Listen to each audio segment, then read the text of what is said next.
오늘 함께 나눌 말씀 봉독하시겠습니다. 요한복음 17장 20절로 22절 한 목소리를 합독하십니다.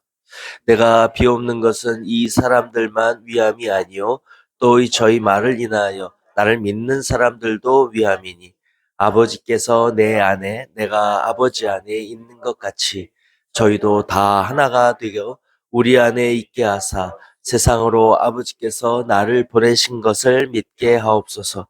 내게 주신 영광을 내가 저희에게 주었사오니 이는 우리가 하나 된 것 같이 저희도 하나가 되게 하려 함이니이다.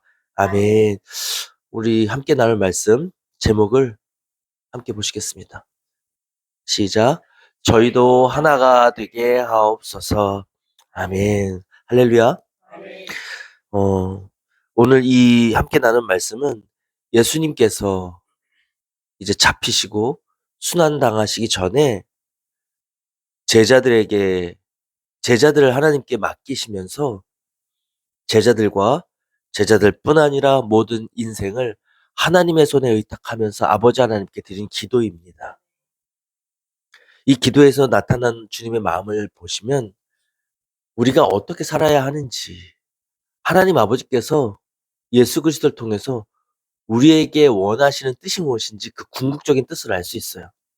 그것이 오늘 말씀의 제목입니다. 저희도 하나가 되게 하옵소서. 이것은 무엇이냐면 내가 아버지 안에 있고 아버지가 내 안에 있어서 나와 아버지가 하나인 것처럼 이들 여기서 말씀하는 저희는 예수님이 함께 하시고 동행하신 제자들을 의미합니다. 그런데 오늘 말씀에 의하면 저들뿐 아니라 저들을 통하여 말씀을 받는 자들도 위하여 기도하신다고 말씀하십니다. 그러니 제자들을 통하여 말씀을 받고 예수님을 구주로 영접한 자들도 모두 아버지와 내가 하나인 것처럼 저들도 나와 아버지와 하나가 되기를 원하나이다. 하나가 된다는 것은 그 마음과 생각과 뜻이 예수 그리스도의 마음과 생각과 뜻으로 하나로 일치한다는 것입니다. 그것이 하나님 아버지께서 우리에게 원하시는 궁극적인 목적이에요. 하나님과 한 마음 한 뜻이 되는 것입니다. 우리에겐 자유의지가 있어서 내 뜻대로 선택할 수가 있어요. 육체의 욕심을 따라 선택할 수도 있고 주님 뜻 따라 아버지의 기쁨을 선택할 수도 있습니다. 우리를 그렇게 선택할 수 있는 자유의지의 선물을 주시고 우리를 창조하셨어요. 내 마음과 내 뜻이 있다는 것입니다. 그것을 어디에 들이냐에 따라서 사망과 생명으로 우리는 나뉘는 삶을 살게 돼요. 마귀가 우리를 미혹했던 것도 하나님과 하나가 된다고 미혹한 거예요. 저 선악과를 먹으면 저 선악을 알게 하는 나무의 열매를 먹으면 눈이 밝아져서 하나님같이 지혜롭게 된다고 하나님처럼 될 수 있다고 미혹한 것입니다. 내가 하나님처럼 되겠다는 욕심, 하나님처럼 전지전능하리라는 그 욕심을 가지고 그 선악과를 먹은 것이 우리의 죄악이 된 것이에요. 그러나 하나님이 원하시는 것은 하나님이 기쁨이 되어드리는 그래서 나도 하나님처럼 생각하고 느끼고 아버지의 뜻이 내 뜻이 되었으면 좋겠다. 하나님처럼 되기를 원하는 이 소원을 가지고 하나님 앞에 나아가면 하나님이 우리의 마음을 그렇게 변화시켜 주신다는 것입니다. 여기에 내 마음을 드리는 것은 욕심이 아니에요. 내 의지를 드리는 것이고 소원하고 소망하는 것입니다. 그것을 내 뜻대로 행하고 욕심대로 행하는 것이 죄악입니다. 오늘 똑같이 주님의 뜻대로 주님처럼 되어지 하나님처럼 되어지는 것이 저희도 우리와 하나가 되게 하는 것도 아버지의 뜻이라는 거예요. 내 욕심으로 하나님처럼 내가 높아지지 않은 마음으로 할 것인가. 하나님을 높이고 하나님을 경외하며 그분의 마음이 내 마음이 되기를 소모하는 감사와 사모의 마음으로 이 말씀을 받을 것이냐. 우리는 후자가 되어서 주님의 마음이 내 마음이 되어지고 아버지가 예수 그리스도 하나인 것처럼 내가 주님과 하나님과 한 마음 한 뜻이 되는 놀라운 아들의 축복을 받으시고 그 권세를 내 것으로 취하시는 여러분 되시길 주님의 이름으로 축원합니다. 예수 그리스도를 이 땅에 보내신 하나님의 뜻을 이루시는 그 공생의 시작을 우리 함께 나누었습니다. 하나님의 선포로 예수님의 공생애가 시작되었다고 함께 나누었어요. 이 시작으로부터 마치는 것까지 예수님이 나는 길이요 진리요 생명이라고 말씀하신 그 뜻 말씀처럼 우리는 예수님을 따라가는 자가 되어야 합니다. 하나님의 선포와 함께 예수님은 공생애를 시작하셨어요. 우리의 삶도 말씀을 받은 제자라면 우리가 주님을 따라가는 무리가 아니고 주님이 부르시고 택하신 제자라면 이제 우리는 어느 때가 이르러 말씀을 내가 받고 내 개인적인 삶에서 나만을 위해 살던 개인적인 삶에서 떠나서 나를 이처럼 인도하신 예수 그리스도의 그 뜻을 이루는 공적인 삶을 우리도 살아야 되는 것입니다. 예수 그리스도가 그리하셨듯 우리가 물과 성령으로 거듭나면 하나님이 우리를 하나님을 위한 삶으로 인도해 가십니다. 제자의 삶, 그래서 아들의 삶을 우리도 살게 하십니다. 예수님처럼 성령을 허락하시고 성령에 힘입어 하나님의 나라를 전하고 복음을 전하고 내가 그 나라가 되어지고 그 나라가 확장되어지는 공적 생애를 우리도 예수님처럼 살게 하신다는 것입니다. 그 공생애를 시작하시고 가장 먼저 마귀에게 시험을 받으시면서 말씀으로 그것을 이기셨습니다. 그래서 우리 모두에게 모범을 보여주신 것이에요. 이 땅, 이 세상 주관자가 주장하는 이 땅에서 우리가 살 때 말씀으로 그 모든 시험을 이기라고 시험을 이겨가는 과정이 주님의 마음과 내가 하나 되어지는 과정입니다. 그 이기는 말씀의 믿음의 본을 보여주셨으니 너희도 이와 같이 하라는 것입니다. 오늘은 저희도 하나가 되게 하옵소서라는 이 말씀을 우리가 본문으로 묵상하면서 나누면서 주님이 공생애 동안 어떤 일들을 어떤 의도를 가지고 뜻을 가지고 행하셨는지를 나누도록 하겠습니다. 우리가 부활주일, 주님이 부활하심을 고대하고 기다리는 부활주를 준비하는 우리 기간에 있습니다. 세상에선 그것을 우린 교회에서는 사순절 기간이라 해요. 그래서 우리는 4월 다다음 주에 우리는 부활절, 우리는 주님의 부활을 기념하는 예배를 가질 것입니다. 그리고 그 전주는 주님의 순환에 대해서 함께 묵상하고 나누는 시간을 갖도록 할 것입니다. 그래서 오늘은 예수의 공생의 기간을 한 시간에 이 한 번의 예배 말씀으로 다 나눌 수는 없어요. 그 각각의 주님이 행하신 일들이 주님의 뜻과 아버지 하나님의 뜻과 의도를 가진 말씀이시고 우리가 개별적으로 자세히 세세히 나눠야 되는 말씀들입니다.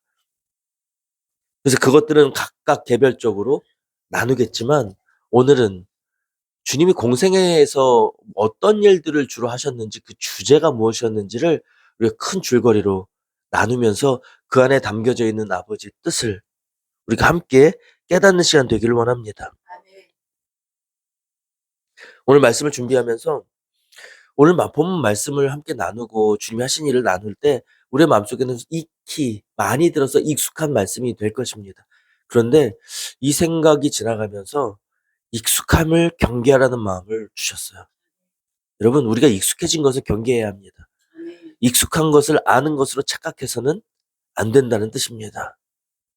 우리가 말씀을 안다는 것은 말씀을 아멘으로 받고 그 말씀을 하겠다는 의지를 가지고 순종하는 마음으로 그 말씀을 준행할 때 성령께서 우리를 도우십니다. 그래서 말씀과 그 말씀을 준행함으로 말미암아 성령께서 우리 안에 그 말씀이 깨닫는 역사, 영이 열리는 역사, 체율과 함께 말씀이 깨달아지는 역사로 우리를 인도하십니다. 그때 말씀이 옷 입혀지고 그 말씀을 내가 깨달아 알고 말씀을 아는 자에게 주시는 권세가 옷 입혀지는 것입니다. 그러니 우리가 말씀을 아멘으로 겸손히 받으시기 바랍니다. 안다고 여기지 않기 바랍니다. 안다고 여기는 것은 우리는 경홀히 여기고 교만히 여기는 거예요. 안다 하지 마시고 아멘으로 이 말씀을 알려주실 때 내가 준행하리라는 오늘 말씀에 내 마음을 촉각을 세우고 듣는 여러분 되시길 바랍니다. 그리하면 성령의 인도하심으로 말씀을 통한 하나님의 온전한 뜻이 우리 안에 심겨지고 깨달음 받을 줄로 믿습니다. 오늘 본문 말씀은 예수님께서 잡혀서 순환받고 돌아가시기 전에 하나님께 올려드린 기도입니다. 하나님과 주님이 하나인 것처럼 하나님의 자녀들도 예수님처럼 하나님과 그 마음과 생각과 뜻이 하나로 일치하는 자들이 되는 것이 아버지의 궁극적인 뜻이라 했습니다. 그 마음을 오늘 말씀 내내 함께 새기면서 이 오늘 함께하는 말씀을 나누기를 원합니다. 주님은 이 모든 공생의 삶과 말씀을 통해서 하신 일들을 통해서 "너희도 이와 같이 하라. 너희도 나처럼 하나님 아버지와 하나가 되라." 이런 의도를 가지고 말씀하시고 사역을 하셨던 것입니다. 그것을 누구에게? 제자들에게 말씀하셨어요. 이 공생의 사역이 있는 우리 사복음서의 내용을 보면 예수님의 진정한 초점은 제자들에게 맞춰져 있다는 걸 알 수 있습니다. 무리들에게도 말씀을 다 같이 선포하고 알려주시죠.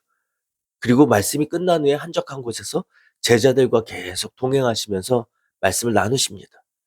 더 깊은 뜻을 알려주십니다. 근데 그 제자들, 무리는 물론이고 그 제자들은 그 말씀의 의도와 뜻을 다 알까요? 다 알아들었을까요?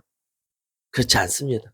주님은 말씀하시지만 끊임없이 알려주시지만 그 말씀을 전하시는 그 참다운 뜻과 의도를 어느 누구도 깨달아 아는 자는 없었습니다. 그러면 오늘 말씀을 받는 우리도 마찬가지입니다. 내가 말씀을 알아요? 말씀을 선포되면 내게 주시는 그 말씀을 깨달아 알아요? 아니요. 제자들도 그리 못했다니까요. 그런데 주님 계속 말씀 주셨어요. 우리도 마찬가지입니다. 주님은 깨닫지 못하는 우리들을 끊임없이 부르십니다. 오늘처럼요. 그리고 끊임없이 우리에게 말씀을 주세요. 내가 깨닫지 못하는 것에도 불구하고, 것임에도 불구하고. 단지 우리에게 원하시는 것은 말씀을 따라 준행하라는 것입니다. 순종을 원하세요. 아멘으로 받고 말씀의 뜻이 통해서 내게 원하시는 뜻이 무엇인지 알길 원합니다. 성령님 도와주세요 하고 도우심을 구하며 말씀을 준행하려 할 때 그 순종으로 주님 됐다 하실 것입니다. 그 순종과 함께 성령이 역사하셔서 이제는 그때 성령이 우리의 마음을 여시고 지혜를 여시면 그때 아는 것입니다. 그러니 우리 말씀을 받을 때 성령이 내 안에 일하신다는 것을 믿고 아멘으로 말씀을 받기 바랍니다. 주님이 공생애 때 하신 사역들 여러 가지로 나누고 큰 줄기로 나누면 첫 번째로는 제자를 부르셨다는 것을 우리는 알 수 있습니다. 주님은 제자를 부르셨어요. 우리 마태복음 4장 18절로 22절 말씀 함께 보시겠습니다. 갈릴리 해변에 다니시다가 두 형제 곧 베드로라 하는 시몬과 그 형제 안드레가 바다에 금을 던지는 것을 보시니 저희는 어부라 말씀하시되 나를 따라오너라 내가 너희로 사람을 낚는 어부가 되게 하리라. 거기서 더 가시다가 다른 두 형제를 곧 세베대의 아들 야고보와 그 형제 요한이 그 붙인 그를 깁는 것을 보시고 부르시니 저희가 곧 배와 부친을 버려두고 예수를 쫓으니라. 아멘. 마귀의 시험을 이기시고 모범을 보이신 후에 이제 실제적인 공생의 사역을 시작하게 되는데 예수님의 일하심에는 늘 성령이 함께 하셨다는 것을 우리는 알 수 있습니다. 그리고 예수님이 일하시는 모든 사역들에 많은 기적들이 함께 했다는 것을 우리는 알 수 있어요. 그 모든 기적들을 베푸시며 사역을 하시기 전에 예수님이 하신 일은 제자를 부르신 일이었습니다. 택하신 제자들에게 주님이 찾아가셨어요. 오늘 본문 말씀을 보면 갈릴리 해변을 다니시다가 뜻이 있어서 갈릴리 해변으로 나아가신 것입니다. 우연히 발견한 게 아니에요. 택하셨어요. 시몬과 안드레를 택하셨고 야고보와 요한을 택하셨습니다. 그들을 향하여 나아가신 것입니다. 하나님은 우리를 통하여 누구를 부르실지 몰라요. 우리를 부르신 것처럼 우리를 통하여 누구에게로 나아가게 하실지 모릅니다. 우린 준비하고 있어야 해요. 하나님은 예수님을 통해서 제자를 부르셨어요. 우리를 제자 삼으신 예수님은 또 우리를 통하여서 제자를 부르십니다. 마치 제자를 세우신 후에 그들을 통하여 제자를 또 세우신 것처럼 그렇게 해서 우리가 제자 되었던 것입니다. 그러니 우리를 통하여 또한 부르실 제자들이 있다는 거야. 그러면 우리는 이 세상 밖으로 나아갈 때 갈릴리를 거니신 예수님처럼 우리의 눈이 영혼을 향해 있어야 합니다. 주님의 뜻에 향해 있어야 해요. 주님, 나를 통하여 누구를 부르실까? 주님, 만날 자를 만나게 하소서. 맡기는 마음으로 우리가 이제는 나가야 할 줄로 믿습니다. 내가 내 삶이 내가 공부하고 내가 오늘 친구 만나고 즐기고 잘 먹고 잘 살고 그리 살다가 쓰러질 인생이 아니에요. 그것을 위해 우리를 부르신 게 아니에요. 나를 향하신, 나를 통해서 이루실 주님의 뜻이 있다는 것입니다. 예수님의 공적성에는 이렇게 제자들을 부르심으로 시작했어요. 우리가 주님을 믿고 따르는 자라면 우리도 우리를 통해서 누군가를 부르실 것이라는 것을 기억하고 살길 바랍니다. 왜 제자들을 부르셨는가? 제자들과 함께 하시기 위해서요. 제자들 불러서 예수님은 제자들과 함께 먹고 마시고 함께 주무셨습니다. 그리고 함께 하시는 내내 말씀을 주셨어요. 하나님의 나라와 하나님의 뜻에 대해서 가르쳐 주셨습니다. 그리고 앞으로 되어질 일들에 대해서 시작과 끝을 다 알려주셨어요. 그 이후에 이제 나누겠지만 말씀을 듣고 배운 제자들, 그 뜻이 무엇인지 본질에 대해서는 알지 못했습니다. 이전에 있는 말씀들이 어떤 의미라는 것도 알려주셨어요.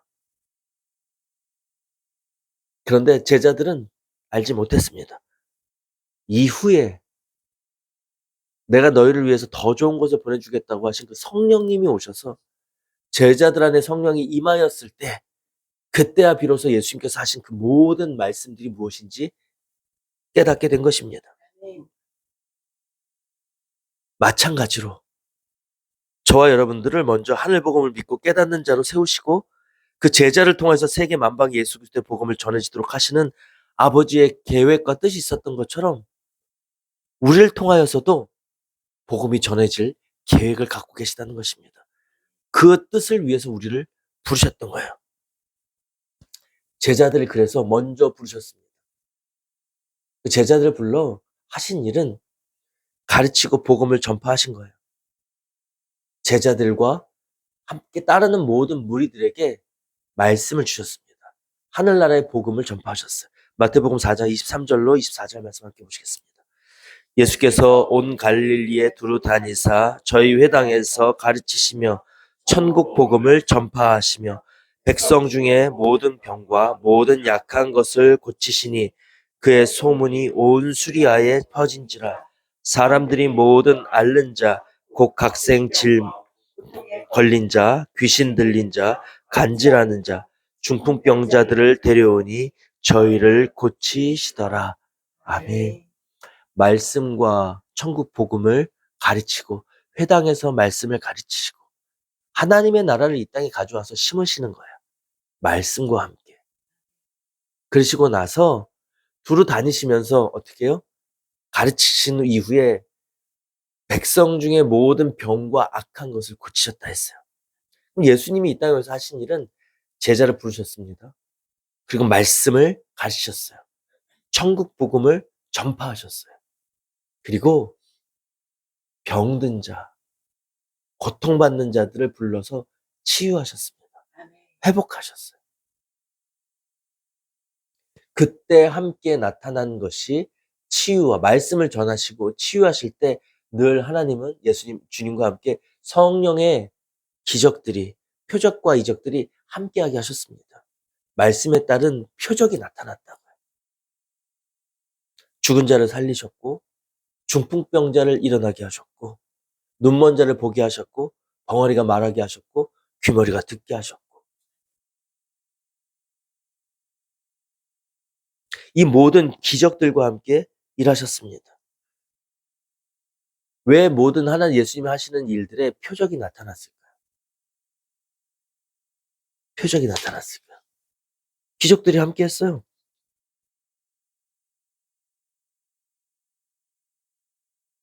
이것은 이 제자들과 무리들이 예수님의 말씀을, 예수님이 이 하나님의 아들로 오신 그 뜻을 이해했는지를 생각해 보면 알 수 있습니다.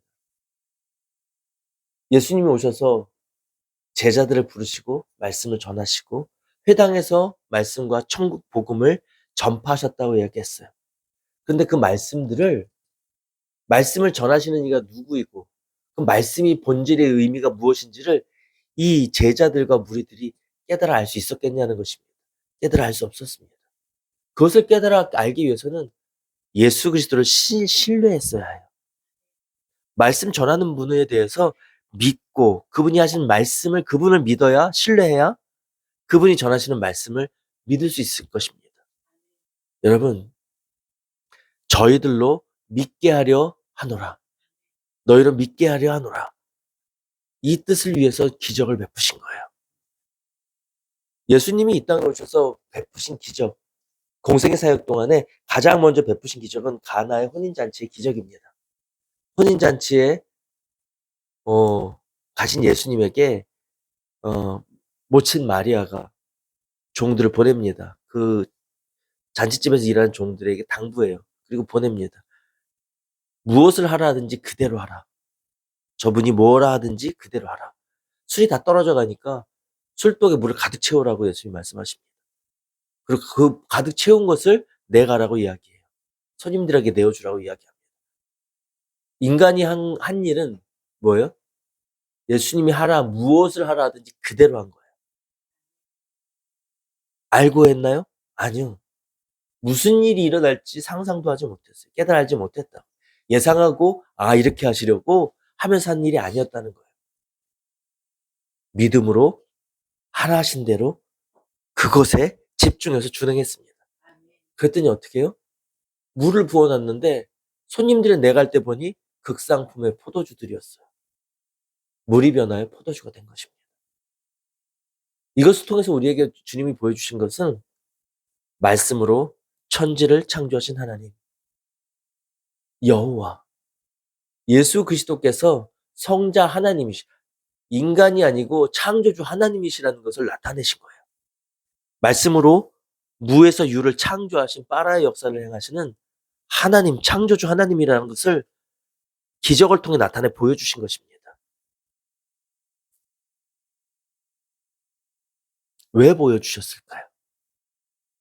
믿고 신뢰하라고, 믿으라고 나타내 보여주셨어요. 창조주 하나님을 나타내 보여주신 것, 말씀으로 물이 변하여 포도주가 되게 하신 것, 그 말씀이 우리에게 말씀하시면 육에 속한 썩어질 구습을 쫓는 그것을 버리지 못하는 옛사람에 속해 있는 우리도 주님이 우리에게 말씀하시면 극상품의 포도주가 되듯이 아버지 하나님을 쫓아 그 마음과 하나가 되는 주님의 마음 합한 자로 우리 변화시켜 주신다고요. 아멘. 단번에 그것을 이루고자 욕심부렸던 것은 육신의 죄이지만 주님의 말씀을 준행해서 내 마음을 그렇게 변화시켜 주시면 그렇게 할 수 있는 것, 그렇게 되는 것, 그것이 아버지 하나님이 예수 그리스도를 이 땅에 보내신 뜻이라고요. 아멘. 그것이 되어질 수 있다고 보여주신 첫 번째 기적이 가나의 혼인잔치에 물이 변하여 포도주가 되는 말씀으로 포도주를 변화시키신 기적입니다. 그 이후에 수없는 기적과 표적을 나타내 보여주세요. 오병이어의 기적을 보여주셨습니다. 말씀을 받고자 모여든 수천 명의 무리를 떡 5개, 물고기 2마리 그것을 받으시고 축사하시고 그 모든 무리들을 먹이시는 오병이어의 기적을 보이셨어요. 그 이후에는 어때요? 모든 문둥병자를 치유하셨고 귀신 들린 자를 회복시키셨고 중풍병자를 서서 나가게 회복시키셨고 죽은 자를 살리시고 수없는 치료의 역사를 나타내는 기적을 보여주셨어요. 왜 그러셨습니까? 첫 번째로 그 기적들을 보고 너희가 내 말을 이해하지 못하고 믿지 못하고 나를 믿지 못하겠거든 내가 너희에게 보여주는 이 표적을 보고 증거를 나타내 보여주리니 이 증거를 보고 내가 너희에게 전한 이 말을 믿으라. 말을 전하고 있는 나를 믿으라. 복음을 확실히 증거하고 받는 자로 확증을 얻을 수 있도록 기적을 베풀어 주신 거예요. 중풍병자를 회복시키면 보내실 때 예수님이 뭐라고 얘기하셨습니까? 너희들에게 만약 행하라 하면 네 죄사함을 받았다 하고 말로 하는 게 어렵겠냐? 네가 말하는 게 어렵겠냐? 아니면 저 중풍병자가 뇌졸중 환자예요. 마비돼서 움직이지 못하는 마비된 뇌졸중 환자에게 일어나서 걸어가라 하는 이 말이 너에게 어떤 게 네가 어렵겠니? 어떤 게 어렵겠습니까? 네 죄사함을 받았느니라 이것은 확 보여지지가 않잖아요. 나타나지가 않잖아요. 죄사함을 받았는지 안 받았는지 우리가 눈으로 보고 사람들이 알 수가 없잖아요. 그럼 내게 쉬운 것은 그냥 네 죄사함을 받았느니라 말하는 게 더 쉬워요. 근데 중풍병자 걸린 자를 일어나서 걸어가라 이건 그 사람이 일어나서 걸어가는 표적이 기적이 나타나야 되잖아요. 그것을 내가 어떻게 말해서 나타낼 수가 있어요? 불가능하다고요. 더 어려운 일이에요. 예수님이 이렇게 물어보시면서 내가 너희의 죄를 사하는 권세가 있는 것을 알게 하고자 저를 회복시키겠다. 일어나서 걸어가라. 말씀하시니 중풍병자가 일어나서 자기가 누워왔던 상을 들고 나갔습니다. 기적을 보여주신 거예요. 이 기적을 통해서 뭘 하라고? 내가 죄 사하는 권세가 있다는 것을 믿으라고. 주님은 이런 의도를 가지고 공생의 기간 동안 기적과 함께 하셨어요. 표적과 함께 하셨습니다. 여러분 이렇게 확증을 얻으라고 알려주셨는데 이 기적을 통해 우리 인간들 제자들이 가지고 있었던 것은 예수 그리스도가 메시아구나. 예언 속의 메시아구나라는 확증. 그것을 얻고 예수님을 따라가는 것까지였어요. 이 말은 무슨 말이냐? 예수님이 어떤 분인지 예수님의 본질과 실체는 여전히 몰랐다는 거예요. 메시아에 대한 관점을 달리 가지고 있었어요. 메시아라는 것은 우리의 영을 구원해서 하나님의 아들의 모습으로 신분으로 회복시켜주는 천국 시민으로 하나님의 영원한 세계에서 하나님과 함께 영생을 누리는 하나님의 자녀의 신분을 회복시켜주는 구원을 의미하였는데 인간들은 어떻게 해요? 나를 이 로마의 식민지에서 회복시켜주고 여기서 구원해줄 인간적인 지도자로 생각했다고요. 그 메시아를 기다렸는데 예수님이 그분이구나라는 확신을 갖게 된 거예요. 기적들을 보고. 그래서 이들이 바라는 것이 뭐예요? 이 지도자를 따라가면 우리가 로마의 압제에서 회복되고 그래서 우리가 지도자로 예수님과 함께 지도자로 함께 이 해방 이스라엘에서 지도자와 함께 한 자리 하겠구나. 이 확신을 가진 거예요. 성경에서 말씀하고 있는 메시아와 이 제자들이 생각하고 있는 메시아의 본질이 달랐다고요. 그러나 본질이 달랐으나 기적을 보고 예수님을 신뢰하고 따랐어요. 믿고 따르는 것까지는 했다는 겁니다. 여러분 우리는 어떻습니까? 예수님에 대해서 그 본질에 대해서 우리가 다 알고 있습니까? 그 뜻을 보여준 하나님에 대해서 그 넓으신 그 사랑의 뜻에 대해서 우리가 다 알고 있습니까? 여전히 몰라요. 제자들이 몰랐던 것은 무리들은 더 몰랐던 것은 육체의 한계를 가지고 있기 때문입니다. 육신의 지혜와 총명으로는 하나님의 세계를 알 수가 없어요. 알려줘도 깨달을 수가 없어요. 3차원인 인간에게 4차원, 5차원을 이야기해주면 뭔 말인지 모르고 제 나름대로 3차원의 수준에 맞게 이해하는 것과 같습니다. 무엇을 이야기하든지. 오늘 말씀은 그래요. 우리에게 주신 말씀은 내가 내 수준에 맞춰서 깨닫는 것까지밖에 난 할 수 없어요. 그러나 그 안에는 하나님의 세계가 있습니다. 하나님의 마음이 있어요. 그러니 우리는 말씀을 받을 때 들었던 말씀이라 해서 아는 말씀으로 받을 수 있겠습니까? 아니요. 그 안에는 하나님의 세계가 오는 것이니 3차원인 내가 깨닫는 한계를 벗어나는 것은 오직 성령께서만이 하실 수 있는 일이에요. 성령이 내 마음을 여시고 지혜를 여시고 나를 깨닫게 하셔야 내 영을 여셔야 그것을 우리는 계시라고 해요. 장막을 걷어내 주셔야 그 말씀이 깨달아지는 것입니다. 제자들이 그랬던 것처럼 우리도 말씀을 받으면 우리 삶 속에서 체유를 하게 하세요. 기적이 함께 한다고요. 예수님이 공생애 때 하셨던 그 모든 기적들이 지금은 없습니까? 있습니다. 기적이 나타나지 않나요? 기적이 나타납니다. 여러분, 우리 삶 속에서 주님께서 성령과 함께 보여주시는 이적과 표적을 발견하고 볼 수 있는 안목이 열리시길 주님의 이름으로 축복하고 소원합니다. 주님은 우리와 동행하고 계세요.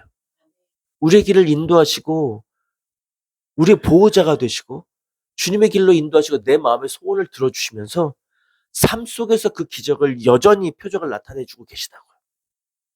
내가 내 수준으로 그것을 이해하고 내 수준으로 끌어내려서 우연이 된 것이야.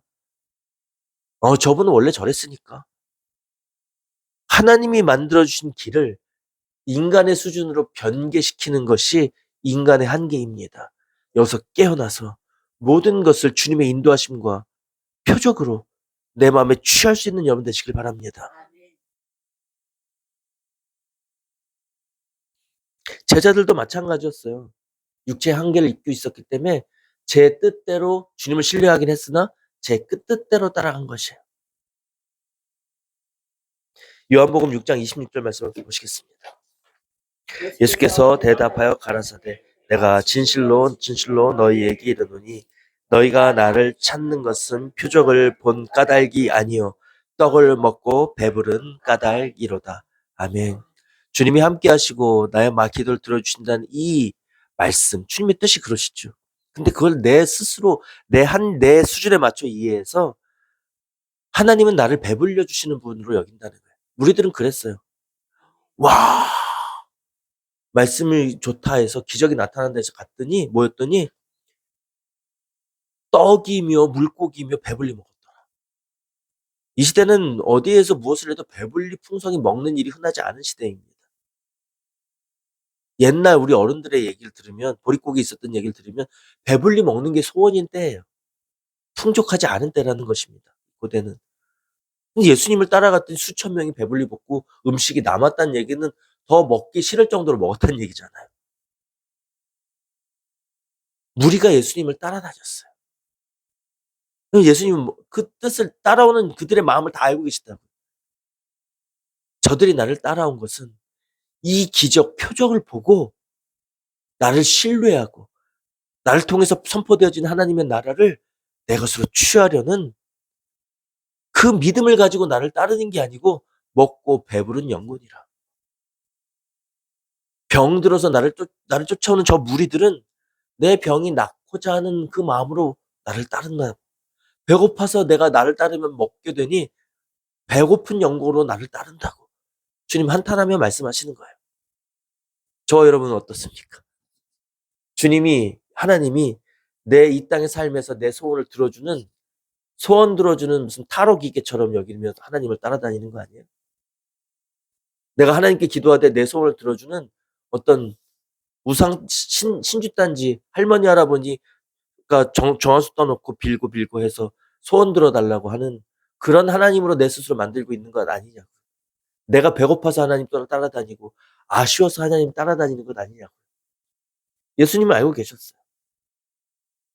표적을 보고 날 따른 것이 아니고 저희들이 배고픈 영혼이라. 알지만 주님은 먹이셨고 알지만 주님은 치유하셨어요. 여기서 주님이 기적을 베푸신 두 번째 이유를 알 수 있습니다. 주님이 치유하시고 먹이신 그 마음은 인생을 불쌍히 여기셨기 때문에 그래요.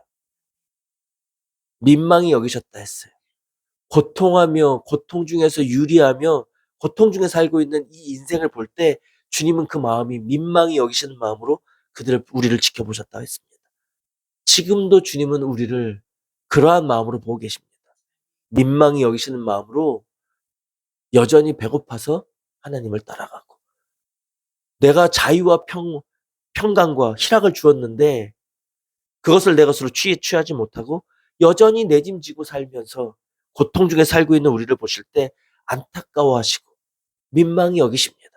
그래서 주님 앞에 고통 중에 부르짖으면 역사를 나타내 주시는 거예요. 내 기도를 들으시고 고통 중에서 우리를 구원해 주시는 것입니다. 내가 나음받았다고 고침받았다고 배부르게 먹게 하셨다고 내 길이 열렸다고 거기서 끝이 아니에요.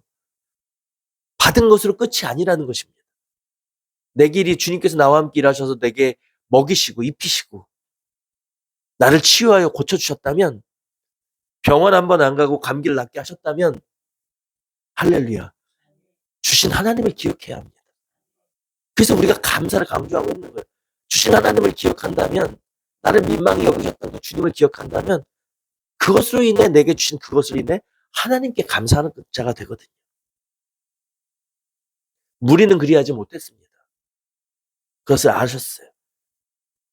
주님이 치유하시고 먹이신 기적을 통해 하나님이 나를 어떤 눈으로 보고 계신지를 알려주십니다. 하나님은 우리를 불쌍히 여기세요. 왜요? 우리 사랑하시니까. 하나님은 나를 사랑하시니까. 여러분, 하나님은 우리를 사랑하십니다. 그래서 내가 아직 죄 중에 있고 부족하고 하나님 앞에는 아픈 손가락일지라도 내가 원하는 것을 구하면 들어주기를 원하시는 민망히 여기시는 눈으로 나를 보시는 하나님이에요. 그 하나님이 하나님 뜻에 기뻐하시는 일을 내가 행하겠다고 구하면 너희가 악한 자라도 자식에게 좋은 것으로 줄 줄 알거든 하물며 너에게 하나님이 구하는 성령을 주시지 않겠느냐는 겁니다. 하나님 기뻐하신 뜻을 내가 구하는데 그것을 들어주지 않을까요? Never. 절대로 그럴 일이 없습니다. 하나님 기뻐하실 뜻이 무엇인지를 여러분들 고민하고 주님 앞에 구해보세요.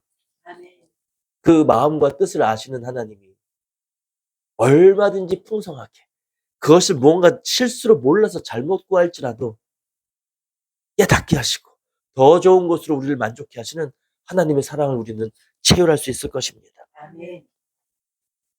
이러한 육체적인 한계, 왜 기적을 보고도 표적을 보고 주님을 믿고 따르지 못하고 그 주신 음식을 보고 따라가겠어요? 내가 병 낫겠다는 욕심만 가지고 주님을 따라가겠어요? 왜 보지 못하겠어요? 우리는 육체적인 한계를 가지고 있기 때문입니다. 나도 그래요. 육체적인 한계를 가지고 있기 때문에 그래요. 그걸 아시면서도 치유하셨고 고치셨고 말씀을 끊임없이 주셨어요. 지금 주님이 성령을 통해서 우리에게 주시고 계신 것처럼 우리를 제자를 부르듯이 부르셨어요. 말씀으로 먹이십니다. 삶 속에서 부족하지 않도록 우리의 이 모양 저 모양의 필요를 채우시면서 주님의 사랑을 우리에게 날마다 확증해주고 우리를 인도해 가고 계세요. 우리의 육적 한계를 아시고 내 마음을 아시지만 주님은 끊임없이 먹이시고 우리를 키워가십니다. 제자들에게 하셨던 것 같아요. 이 말씀 제자들에게 하셨던 것과 같다는 이 말씀을 우리가 이 말씀 중에 계속 반복하는 것은 나도 주님이 하신 것처럼 하라는 거예요. 공생의 기간 동안 주님이 하신 어떤 뜻으로 하셨는지를 오늘 말씀 속에서 내 마음에 두고 그 주님을 나도 따라가는 삶을 살라는 것입니다. 육적 한계를 잊고 있었던 우리에게 주님은 말씀을 계속 주셨어요. 제자들에게 주신 것처럼 심어 놓으시고 친히 모범을 보여주셨다는 것입니다. 그리고 이후에 성령을 보내셔서 이 모든 것을 가르쳐 주셨어요. 다시 우리 영으로 알 수 있도록 그 말씀이 무엇인지를 깨달을 수 있도록 가르쳐 주시고 인도하셨다는 이 계획을 가지시고 말씀을 끊임없이 심으셨어요. 지금도 우리에게 그렇게 하고 계십니다. 그리고 성령을 보내셔서 그것을 깨닫게 하십니다. 그리고 우리를 세우신 이후에 제자들을 세우신 이후에 어떻게 하셨어요? 세상 끝까지 예루살렘과 온 유대와 사마리아 땅 끝까지 이르러 주님을 전하는 담대한 주님의 제자로 주님처럼 일하게 하셨어요. 그럼 우리를 주님의 온전한 제자로 세우신 이후에 담대하게 예수님처럼 기적을 행하며 확증을 주며 말씀을 전하는 자로 우리를 땅끝까지 이르게 하실 것입니다. 아멘. 예수님의 공생애를 통해서 우리가 깨닫고 따라가야 할 것은, 마음에 새겨야 할 것은 나도 주님처럼 되리라. 나도 주님처럼 행하여 주님처럼 되리라. 그 모든 아들의 권세를 나도 취하리라. 공생애를 여러분도 주님과 함께 사는 저와 여러분 되시기를 바랍니다. 우린 육체를 입은 자로 그 한계를 인정해야 합니다. 안다 하지 마시고 내가 스스로 알려 하지 마시고 육체의 한계를 입은 내가 그 이면에 있는 영이 아니면 알 수 없으니 성령님 나를 도우소서 하는 겸손한 마음으로 나의 육체적인 한계와 죄성을 인정하고 겸손히 주님 앞에 나아갈 때 성령께서 일하실 것입니다.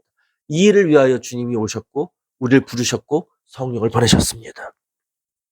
그러니 공생애 동안 보여주신 예수님의 사역은 우리가 따라야 할 모범입니다.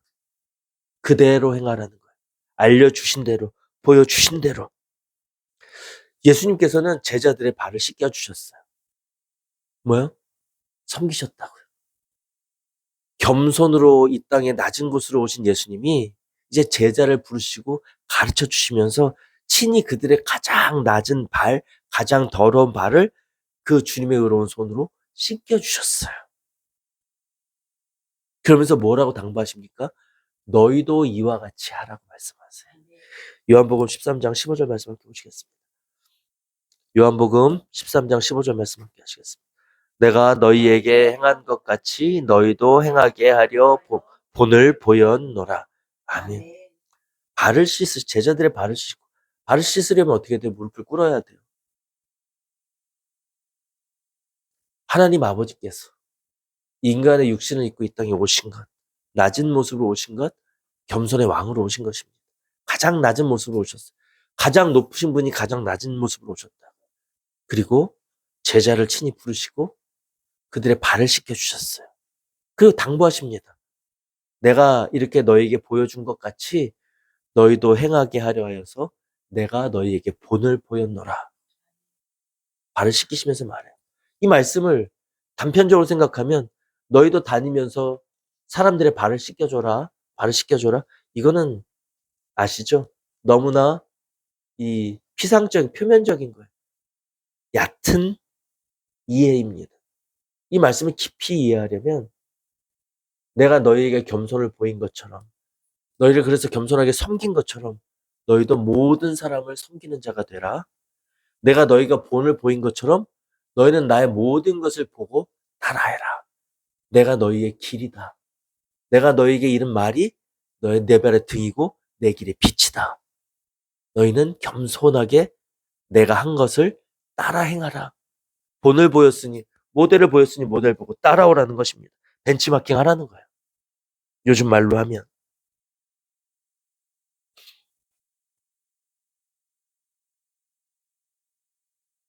그래서 우리는 육체적인 한계를 입은 자로 예수님이 행하신 모든 공생의 말씀과 성경의 말씀들을 이해하려 할 때는 머리로 하려 하면 이 육체적인 한계에 맺혀진 그 수준까지밖에 알 수가 없어요.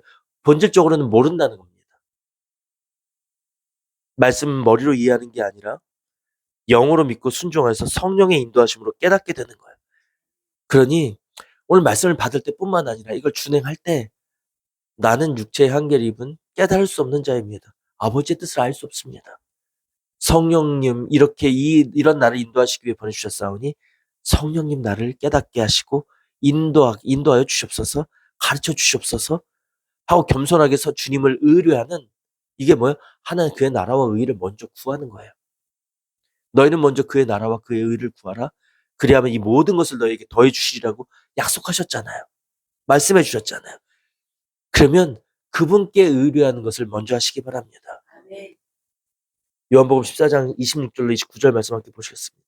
보혜사 곧 아버지께서 내 이름으로 보내실 성령 그가 너희에게 모든 것을 가르치시고 내가 너희에게 말한 모든 것을 생각나게 하시리라. 이제 일이 이루기 전에 너에게 말한 것은 일이 이룰 때에 너희로 믿게 하려 함이니라. 아멘.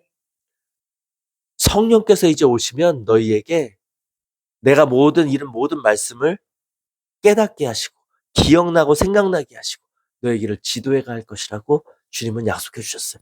이때까지 모든 말씀은 약속이고 알지 못하지만 선포하신 것이고 우리 마음속에 심으신 거예요. 그 되어질 일에 대해서 알려주셨습니다. 그리고 주님께서 말씀하셨어요. 29절에 이 일이 모든 일들이 너희에게 이루기 전에 너희에게 말한 것은 너희에게 말씀을 하나님의 나라의 일과 되어질 일들 그 율법의 의미가 어떤 것인지를 다 너희에게 말씀을 너희에게 주고 가르쳐 주었지만 그리고 앞으로 성령께서 오실 것까지도 내가 너희에게 다 알려주었지만 너희들이 알지 못하는 것을 내가 다 알지만 알려주었다. 미리 너희에게 이룬 것은 이 일이 일어날 때 그때 비로소 너희들이 그 일이 일어나는 걸 보고 믿게 하려 함이니라. 이 말씀을 통해서 주님의 마음을 알 수가 있어요. 하나님의 마음을. 알지 못하는 우리에게 미리 다 이야기해 주시고 그러면 알지 못하는 것을 듣는 마음이 어떻겠어요? 편안하고 감사하고 신이 나겠습니까? 아니요. 힘들어요. 여러분, 여러분들 나도 알지 못하는 말씀이 선포되어지고 할 때 여러분들 듣기가 어때요? 힘들어요. 이해되지 않는 말을 내 뜻대로 이해됐다고 안다고 하면 그게 아니라고 하는 말을 내가 듣고 뭔가 듣지도 이해도 못한 말을 준행해야 하니까 얼마나 막막합니까? 알고도 주신다고요. 아멘으로 받기만 하라고 하십니다. 네. 그리고 그대로 준행하려 할 때 너희 앞에 그 말씀으로 인한 표적들이 나타나고 성령의 인도하심이 체휼이 될 터이니 그때 가면 너희로 믿게 하려 하여 미리 이 말을 주고 미리서 알려준다는 것입니다. 하나님 아버지가 예수 그리스도를 통해서 보여주시는 배려를 알 수가 있어요. 우리 수준에 맞춰주시는 배려예요. 알지 못한 우리에게 말씀을 다 심어주시고 성령을 보내서 그걸 깨닫게 하시고 환경과 체험을 통해서 행함을 통해서 그 믿음이 온전하게 되는 온전히 깨닫게 말씀을 못 입게 하시는 하나님의 배려, 우리에게 맞춰주신 배려예요. 그 일이 일어날 때 너희를 믿게 하려 알지 못하는 믿지 않는 우리에게 듣지 않음에도 불구하고 끊임없이 말씀을 주신다고. 오늘날 어떻습니까? 끊임없이 내게 말씀이 오잖아요. 주의 종을 통해서 끊임없이 말씀을 주시잖아요. 듣기 싫은데 계속 주시잖아요. 경책하고 또 말씀 주시잖아요. 내가 잘못하고 실패하고 돌아왔을 때 또 말씀 주시잖아요.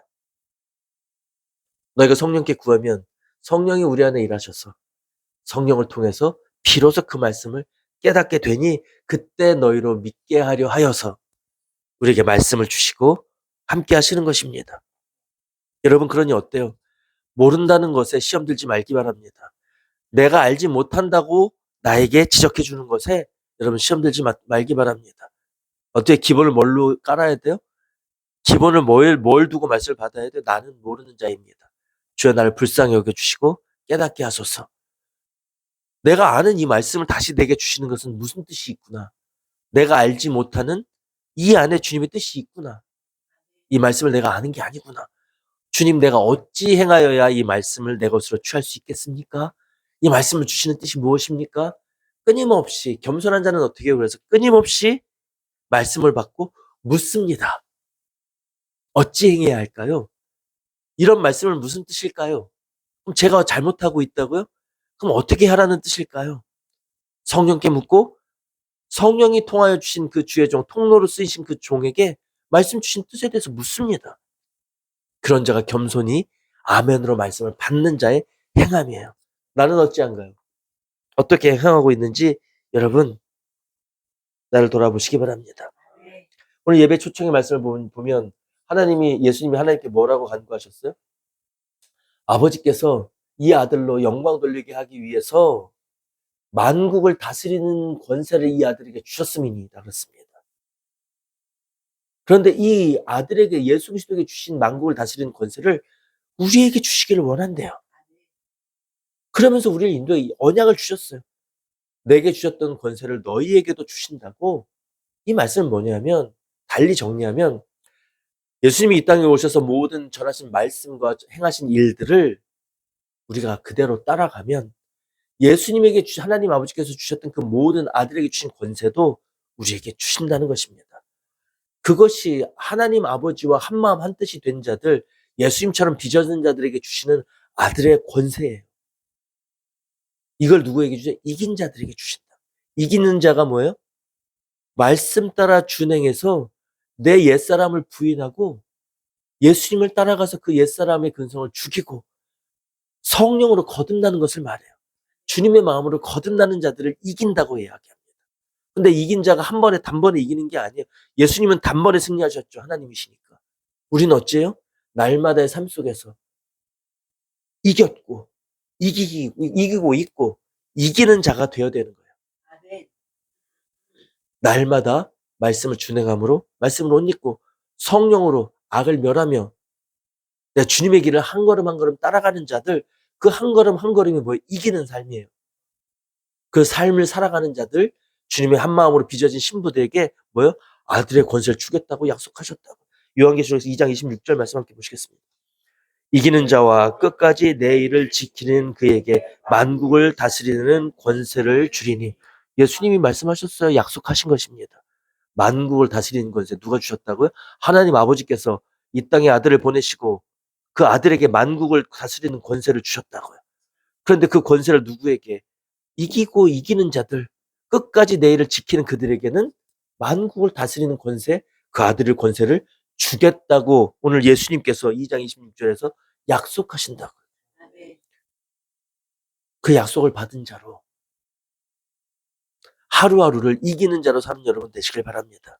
사랑하는 성도 여러분, 오늘 말씀을 통해서 예수님이 이 땅에 오셔서 하신 공생의 일을 그 큰 맥락의 줄기로 제자를 부르시고 말씀을 가르쳐 주시고 천국 복음을 전하시고 치유하시고 회복시키시는 주님의 공생의 삶을 보게 하셨어요. 이 모든 공생의 삶을 통해서 어떻게 해요? 하나님의 마음을 가지신 예수님, 그 마음과 하나 되는 우리 인생들을 빚어내기 위하여 공생애를 통해서 어떻게 우리가 살아야 할지를 보여주셨다는 것입니다. 깨달아 알지 못하나 성령의 옷 입어서 힘입어서 그 길을 예수님을 따라가는 거예요. 그리하면 예수님에게 주셨던 아들의 권세 우리에게 주시겠다고 약속하신 것입니다.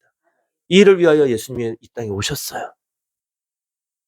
그래서 그 모든 모범을 보여주시고 그 가르치심을 다 주신 이후에 아버지의 뜻을 이루신 이후에 이제 또한 아버지의 뜻을 이제 이루십니다. 무엇? 우리 인생을 위하여, 죄인을 위하여 제물이 되시는 일이에요. 친히 이제 이 모든 아버지 일들을 이루시고 마지막으로 우리 인생들이 성령을 따라갈 수 있는 자녀의 신분으로 회복시켜 주시고 그 길을 따라갈 수 있도록 구원해 주시기 위해서 친히 제물로 십자가에 죽는 일을 행하셨다고요. 그 일로 마무리하셨어요. 그래서 이 아버지께 기도를 자녀들을 맡기시는 기도를 하신 이후에 이제 예수님은 잡히시고 순환당하시고 십자가에 달려 죽으십니다. 이 예수님의 순환에 관한 의미는 우리 이제 다음 주에 고난주간을 선포하면서 함께 나누도록 하겠습니다.